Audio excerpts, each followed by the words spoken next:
I'm Megan from Vancouver, Washington. My husband and I, Johnny, we have 2 kids. Johnny, Megan, and their 2 boys being affectionate. We're a nice, quiet family. My name is Johnny Jones. I've been dealing with mental health most of my life. Then I met Megan, and I was pretty fine for a while, and then I just kind of relapsed. When he was arrested, it was the first time that we were away for longer than a couple days, so that experience was hard, him being taken away from us. The first time the police were called, they came out and Johnny talked to them, and they were like, well, it's not against the law to be mentally ill. We can't do anything until he does something. And they gave us the number for the mobile crisis, and on there it said, only available Monday, Tuesday, and Thursdays. And this was a Friday, so I'm like, great. When I called the crisis line, they said, well, basically the same thing the police said. There's nothing that we can do until something happens. We need him to call. We were left to deal with it on our own. An office placard reads, Kim Mozoff. Through a window, a woman types. My name's Kimberly Mozoff. I'm the director of the Treatment Facilities Program at Disability Rights Washington. In Johnny's case, they tried a lot of different things before they encountered the police. They called for help, but those services weren't available. They called for crisis services.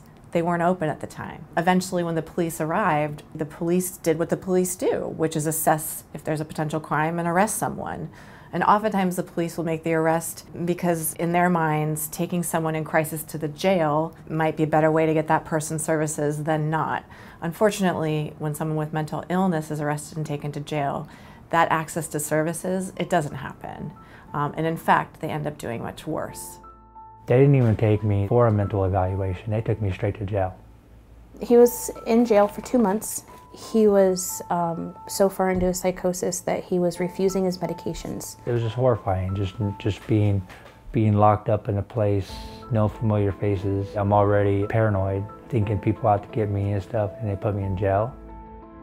Within 24 hours of his arrest, I was researching. I found an article in the Seattle Times about True Blood. Seattle Times headline reads, Rights Group State Reach Settlement in Competency Lawsuit.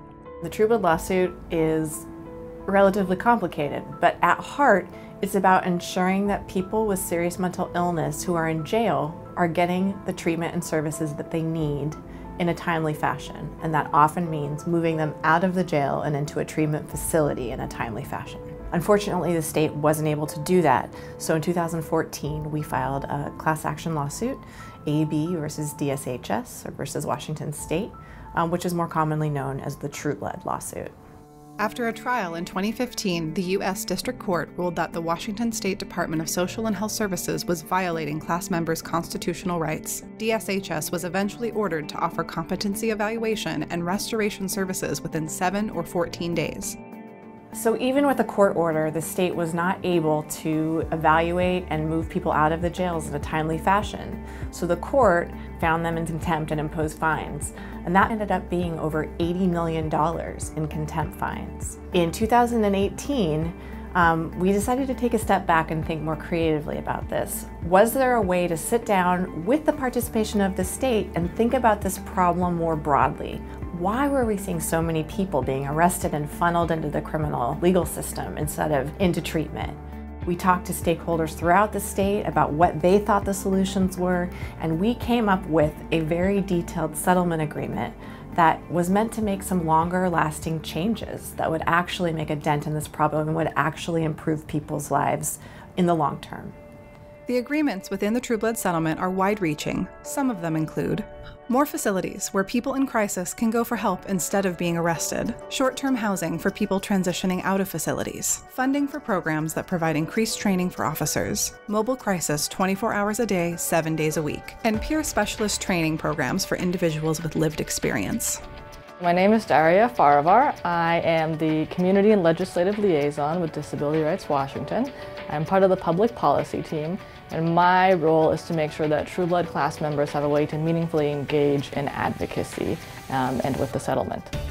As we had class members standing up and telling their stories in a really courageous way, it really, I think, inspired a lot of other people to also tell their stories, which might be a little bit different, which might have happened in different states, but you really realize that almost everyone has had some kind of interaction with these systems. It doesn't just affect the inmate, you know, and mentally ill people have families that love them and have kids and have homes. It's not all about me anymore.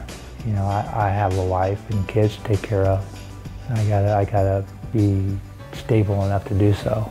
I don't want anyone else to go through what I went through and what my husband went through in jail and what my kids went through, not having their dad around.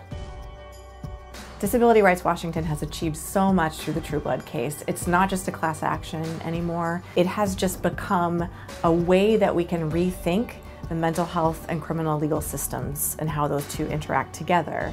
Moving forward, there's more work to do. We need to make sure that we're implementing this in a way that truly works and is truly effective. No sick person should ever end up in jail. That should be the last place they should end up, you know, is in jail.